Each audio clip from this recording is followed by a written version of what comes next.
ਉੱਥੋਂ ਸਬਰ ਦੀ ਤਾਕੀਦ ਹੈ ਸਰ ਇੰਤਹਾਈ ਦਾਨੇ ਹੱਥ ਮੇਰੇ ਦਾਨੇ ਸਰ ਇਹ ਆਵੇ ਤੁਹਾਡਾ ਆਪਣਾ ਚੈਨਲ ਹੈ ਮੁਹੱਬਤ है सर सारे चैनल अपने करते हैं जी सर बिस्मिल्लाहिर्रहमानिर्रहीम। आज मैंने इलेक्शन कमीशन में कल इलेक्शन कमीशन की जेल प्रोसीडिंग्स के दौरान हमने दरख्वास्तें गुजारी। फवाद साहब ने भी अपने हाथ से जो दरख्वास्त लिखी और मैंने भी एक अपनी दरख्वास्त गुजारी जिसके मुताबिक हमारे जो प्रपोजल सेकेंडर्स और बशमूल मुझे और मेरे भाइयों को मेरे ख़ानदान वालों को हत्ता कि आप अंदाज़ा लगाएं कि जेलम पुलिस जो है वो इतनी डेस्परेट हुई हुई है कि मेरे बच्चे दिसंबर की छुट्टियों में अपने गांव में गए तो वहाँ पे पुलिस आ गई और उनको गांव छोड़ना पड़ा। अगर हम अपने बाप दादा की कब्रों पे नहीं जाएंगे तो कहाँ जाएंगे। ये नवा रिवाज इस मुल्क में शुरू हो गया है कि इलेक्शन हो तो आप किसी को अपने घरों से बेघर कर दें। हम सरकार कैंपों में नहीं रहते। मेरी पंजाब के वज़ीर आला से भी ये गुजारिश है और इंतज़ामिया से भी गुजारिश है। इलेक्शन कमीशन ने उन दरख्वास्तों पे नोटिस लेते हुए डायरेक्शंस इशू किए हैं सेक्शन 4 के तहत कि हमारी फैसिलिटेशन की जाए। हमारे प्रपोजल सेकेंडर्स के घर पे छापे मारने बंद करें।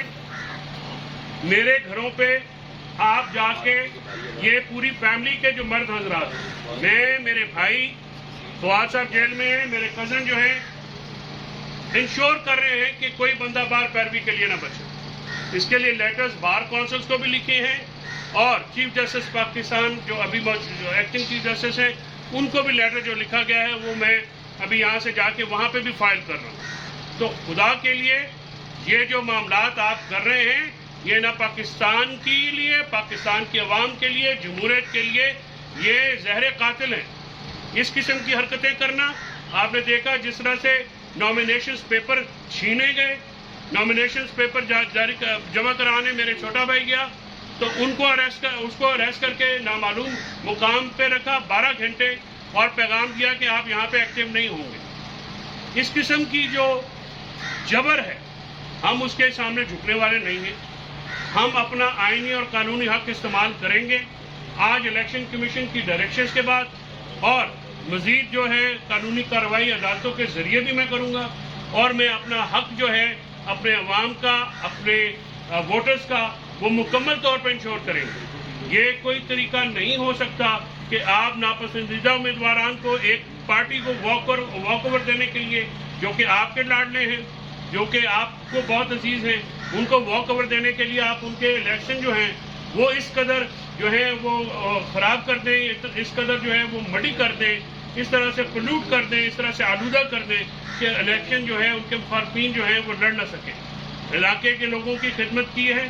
लिल्ला जेलम का प्रोजेक्ट फवाद साहब ने दिया है, हस्पताल दिए हैं, अपने इलाके में नहर के प्रोजेक्ट्स दिए हैं और बेतहाशा खिदमत की है। और हक बनता है हर सियासी आदमी का कि वो अपने इलाके के अवाम की बेहतरी करे। नैब के केस उसमें भी बनाए गए हैं। कल आपने लेटर पढ़ा है, मुझे भी उसमें कोई एक्यूज डिक्लेयर किया गया है। एक प्रिविलेज केस बनाए गए, वो हम अदालतों में लड़ भी रहे हैं और लड़ते भी रहेंगे। लेकिन इस किस्म के जबर और इस्तबदाद को आपके जरिए अवाम तक पहुँचाना ज़रूरी है और इलेक्शन कमीशन की आज जो इंटरफेरेंस है मैं इसको अप्रिशिएट करता हूँ।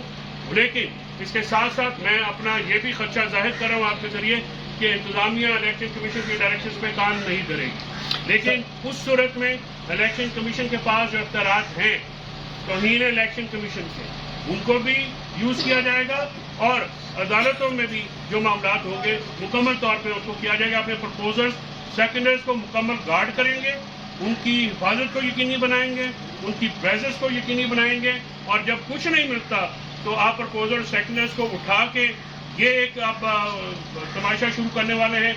आपको ये भी मैं आप बता दूं कि प्रपोजल सेकेंडर्स जो हैं वो आपके आरओज़ के दफ्तर में जाएंगे। अगर उसके बाद उनको उठा के उनसे जबरी बयान लेने की भी कोशिश की जाएगी। ये भी एक प्लान जो है वो मंसूबा बनाया गया। लेकिन इंशाअल्लाह हर मंसूबे को जो ज़मीन पे बनता है अल्लाह ताला अपने मंसूबे के ज़रिए, ये प्लान के ज़रिए उसको जो है वो अनडू करता है, उसको पर रुकावट डालता है। तो इंशाअल्लाह हम अपने हकूक़ आईनी और कानूनी हकूक़ के जंग में हर जगह पे जाएंगे और इंशाअल्लाह आइन और कानून के मुताबिक अपना तमाम हासिल। सर कल इससे पहले भी इलेक्शन कमीशन लेटर लिख चुका था सर, दोबारा लेटर लिख चुका था, लेटर लिख चुका उस था, हवाले से बताइएगा। پی ایم کو بھی لکھ چکا ہے, چیف سیکرٹری کو بھی لکھ چکا ہے, لیکن اس پر عمل درآمد نہیں ہوا. کل شہباز قریشی کی مثال آپ کے سامنے ہے, جس طرح ان کو دھکے مارے گئے, تو آپ کو لگتا ہے کہ آپ اس کے بعد بھی عمل ہوگا؟ بات یہ ہے کہ جب تک الیکشن کمیشن اپنی اتھارٹی اسرٹ نہیں کریں گے, جب تک آپ ان آرڈرز کو فلاؤٹ کرنے والے آفیسرز کو گھر نہیں بھیجیں گے, آپ ان کے خلاف جو ہے کوئی تعدیبی کارروائی نہیں کریں گے, یہ کارروائیاں ہوتی رہیں گی. الیکشن کمیشن کو اپنی اتھارٹی اسٹیبلش کرنی ہوگی, الیکشن کمیشن کو اپنی طاقت کو اسرٹ کرنا ہوگا. اس طرح سے لیٹر بازی سے تو کچھ نہیں ہوتا, لیکن بعض اوقات یہ معاملات کو ہینڈل کرنا جو ہے, یہ میں سمجھتا ہوں کہ صاف شفاف الیکشن کرانا آرٹیکل 218 کے تحت الیکشن کمیشن کی اولین ذمہ داری ہے, بلکہ ایک ہی ذمہ داری ہے.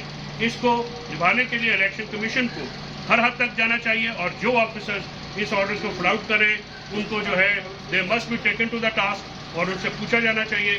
جب ایک دو آفیسرز کے خلاف تعدبی کارروائی ہوگی جنہوں نے آرڈر فلاؤٹ کیے, تو آپ دیکھیے گا کہ یہ سلسلہ رک جائے. سر یہ بتائیے گا کہ آئی جی پنجاب اور چیف سیکرٹری پنجاب کی تبدیلی کا آپ مطالبہ کر رہے ہیں, اور دوسرا جس الیکشن کمیشن کے سامنے آپ کھڑے ہیں, آپ کو کیا لگتا ہے کتنا پاورفل ہے کہ اپنے مراسلے پر عمل درآمد کروا سکے گا؟ دیکھیں, الیکشن کمیشن پاورفل ہے, اور الیکشن کمیشن نے پاورفل ہونے کا ثبوت دیا ہے جب سیاسی جماعتوں کی باری آتی ہے.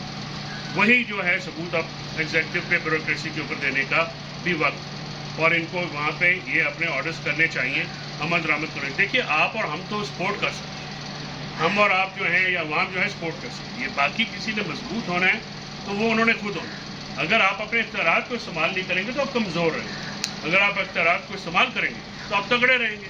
تو بات تو اختیارات کو استعمال کرنے کی. آئی جی اور چیف سیکرٹری پنجاب کی دیکھیں, آئی جی تبدیلی اور چیف سیکرٹری پنجاب کو تقریباً کتنی دفعہ یہ آپ دیکھیے کہ ان کی سپرویژن میں وہ ہیڈ ہے پروونس کے, جو چیز بھی ہو رہی ہے اس کے رسپانسبل تو وہ دونوں ہی. اور کیا الیکشن کمیشن کو پتہ نہیں ہے؟ کیا الیکشن کمیشن کے سامنے شکایتیں نہیں؟ جب سپریم کورٹ نے اپنے آرڈر میں لکھ کے ان کے پاس بھیجا ہے, تو اس سے پھر زیادہ کیا ہو سکتا؟ تو ان کو جو ہے, اگر الیکشن کمیشن کو لگتا ہے کہ ان کی موجودگی میں صاف اور شفاف الیکشن ہونے ہیں, تو پھر میں سمجھتا ہوں کہ یہ تاثر جو ہے یا یہ تصور جو ہے یہ حقیقت کے برعکس. سر, آپ کو جتنی شکایات